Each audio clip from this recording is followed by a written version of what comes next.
Assalamualaikum warahmatullahi wabarakatuh.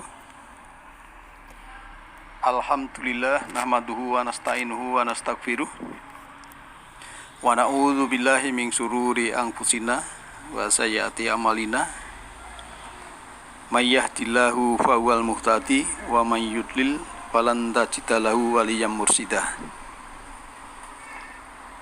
Ikhwanidin yang berbahagia, kajian Majelis Taklim Nurul Huda yang insyaallah dirahmati oleh Allah Subhanahu wa taala. Marilah kita senantiasa bersyukur kehadirat Allah Subhanahu wa taala, di mana pada saat ini kita masih diberi kesehatan, kesempatan, kenyamanan, keimanan, keislaman, yang semua itu adalah karena Allah Maha Pengasih lagi Maha Penyayang.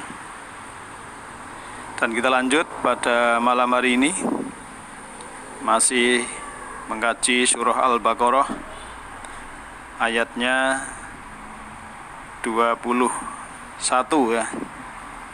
A'udzubillahi minasyaitonirrajim.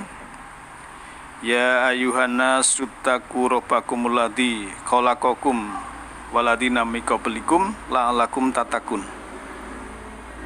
Hai manakah dia manusia, takwalah, insaflah kepada Allah yang telah menciptakan kamu dan yang telah menciptakan orang sebelum kamu, agar supaya kamu bertakwa.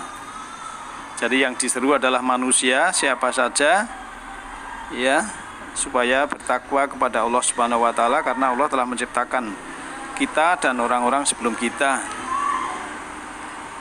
Yang namanya manusia ya, itu memang diciptakan oleh Allah Subhanahu wa taala yang paling bagus, ahsani takwim, sempurna jasmaninya, sempurna pikirannya, sempurna jiwanya.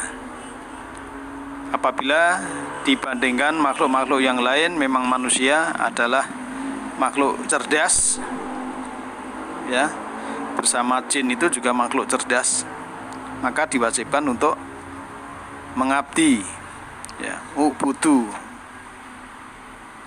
Jadi hai manusia, mengabdilah kepada Rabb engkau yang telah menciptakan kamu sekalian dan juga yang telah menciptakan orang-orang sebelum kalian, supaya kamu menjadi orang yang bertakwa. Takwa sering saya sampaikan beberapa hal yang berhubungan dengan mutakin ya. Kajian-kajian yang lampau banyak sekali, bisa di review kembali ya. Kemudian ayat 21-nya itu berhubungan dengan tentang bumi. Jadi Allah menciptakan bumi selaku hamparan ya. Sebetulnya kalau terjemahan yang tepat memang ayunan ya, karena bumi ini mengitari matahari seakan berayun, juga berotasi sehari semalam 24 jam. Nah, ewaidin yang berbahagia, dalam kita mengambil ilmu untuk pedoman, itu memang kita juga harus melihat azas-azas ataupun sesuatu yang bisa membenarkan atau mendekati kepada kebenaran daripada ilmu itu. Karena memang segala ilmu itu memang dari Allah, tinggal kita manusia ini yang istilahnya menemu. Kalau ilmunya sudah dari Allah, dan ilmunya Allah lewat semesta ini dengan kecerdasan semesta yang tanpa batas, tinggal kita manusia ini yang mengambilnya. Jadi untuk pedoman pengambilan ilmu itu yang pertama memang harus ada dalil aklinya. Maksud saya dalil nakli atau istilahnya bayani, keterangan daripada ayat-ayat Allah ya, khususnya ayat-ayat qauliyah, ayat pasal. Yang kedua adalah burhani ya. Burhani itu ayat-ayat kauniyah atau fakta-fakta ya, fakta di ayat kauniyah. Kemudian yang ketiga adalah irfani. Irfani itu adalah dari hikmah atau esensi hakikat dari ilmu yang kita pelajari. Jadi kalau kita mempelajari tentang manusia, ya, tentang ketakwaan, kemudian tentang bumi, ya, itu ya kita memang harus mengikuti azas ketiga itu minimal. Nah, kalau kita memang disuruh untuk mengabdi kepada Allah, ya, kan ubudu robbakumul ladzi khalaqakum waladina min qablikum. Kalau korelasi ayat ini dengan surah As-Saba, surah As-Saba itu nomornya 34 ayatnya 46. A'udzubillahi minasyaitonirrajim. Qul innama a'idzukum biwahidah an taqumu lillahi masna wa furada summa tatafakkaru.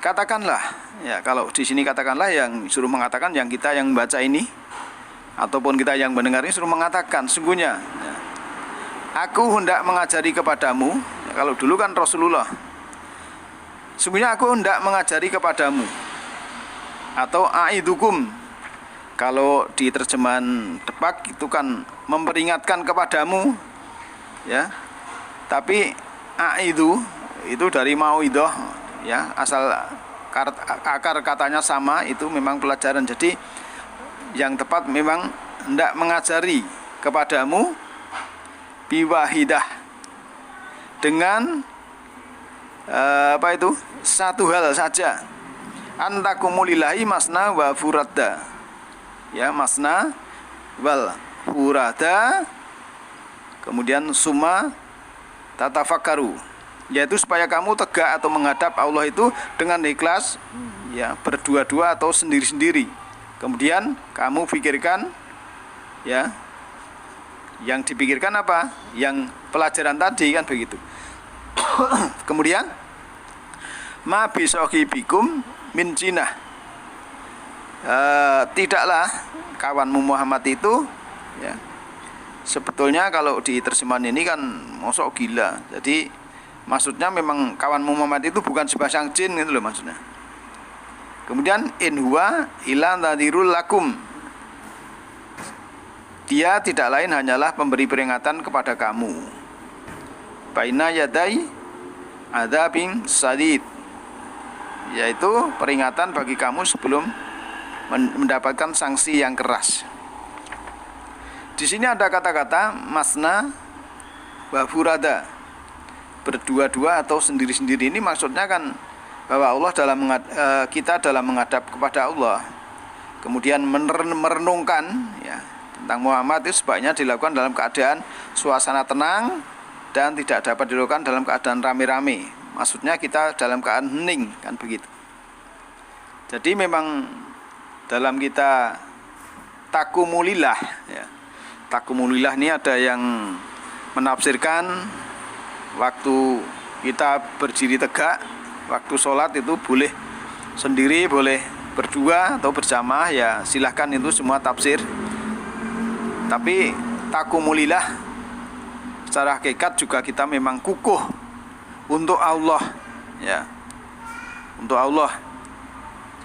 Istilahnya kalau ada bahasa Jawa itu ngeluruk tanpa bolo. Jadi tidak usah rame-rame, sendirian berani untuk dalam hal yang kebaikan. Itu namanya kita takumulillah furada, sendiri. Kemudian boleh memang berdua, dalam arti memang kita supaya mendapatkan saling watawasau bil haq watawasau bis sabr, saling berpesan dalam hak dan kesabaran. Kemudian kita oleh Allah Subhanahu wa taala, yang ayat 21-nya memang Allah menciptakan bumi ini adalah untuk kita manusia sebagai hamparan, sebagai pijakan, ya, sebagai tempat untuk bernaung, untuk hidup, ya. Maka kan dulu ada salah satu tema kajian saya bahwa bumi ini tempat awal manusia, ya, maksud saya gini, drama kehidupan manusia dimulai dari planet bumi ya gitu. Saya ingatnya gitu. Entah itu tahun berapa. Jadi ada tema kajian bahwa bumi adalah tempat ataupun drama manusia. Drama kehidupan manusia dimulai dari planet bumi kan begitu. Ya, boleh dilihat mungkin catatan-catatan bagi kawan-kawan yang di Masjid Taklim Nurul Huda itu masih ada mungkin. Ya, bahkan itu di PowerPoint saya juga ada. Ikhwatin yang berbahagia. Selanjutnya, kalau Allah sudah menciptakan bumi, ya, memang untuk kita semua. Kita melihat dalam surah Luqman ayat 10 ya. Surah Luqman itu surah ke-31 ayat 10. Khalaqas samawati bi ghairi amadin tarawunaha. Dia menciptakan langit tanpa tiang yang kamu melihatnya. Kemudian wa alqa fil ardi rawasiya. Dan dia Allah meletakkan rawasiya atau batang magnet fil ardi di dalam bumi.